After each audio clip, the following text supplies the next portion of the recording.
مكسوني. انا سمعت بقى حاجات كبيره قوي، مارادونا اوفر ما شفتش مارادونا. شفت لعيب افريقي مصاب كتير قاعد على الدكه بيشارك اقل من الناشئ اللي بيلعب بالنادي الاهلي. قصدك على بيرستاو؟ مكسوني مشي، بيرستاو هو ما هو مشي، ما هو ده كان موجود، ما هو قعد يعني. اقصد ده صفقه لا مش كويسه النادي الاهلي. بيرستاو نفس الحال. الطلعه الاولى في حاله كانت فنيه للنادي الاسماعيلي اوريدي وحشه، الاسماعيلي كان في حاله فنيه وحشه جدا، فجاب هدفين بيبقى كويس جدا. الطلعه بتاعت اللاعب تبقى كويسه، لكن هل النهارده اخذ النادي الاهلي منه المردود الفني اللي جماهير الاهلي منتظراه؟ اللي يجي النادي الاهلي راس حربه يقعد ويتحط عليه الفرقه، راس حربه قوي يقود هجوم الاهلي الاكبر في الشرق الاوسط وفي افريقيا. طب والله عندك حق، محتاجين راس حربه مقطع بطاقته، لو امه واقفه جون يحط فيها جوان عادي. ان اي حد بيهرش في الملعب بيتعاقب. يعني انا بهرش، انا ده هرش كده بشتم الصباحي. يا جماعه الصباحي هو ما عندوش دم ليه بقى؟ لا بقدم هي شكوى. فاكر لما اتعزلت اول مره من اللجنه الاولمبيه هو بقدم شكوى فيا ان انا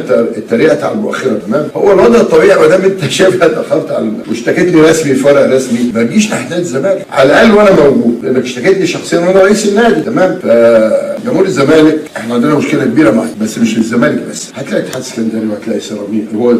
هو السيراميكا والاهلي مش السيراميكا انظلم، هو انبي والاهلي مش انبي انظلم. فعايز اقول ان المشكله بصفه عامه لا، معظم الانديه ما عدا الاهلي عندهم مشكله معاه، واحنا بصفه خاصه الانتقام. وانا بشكر اخويا.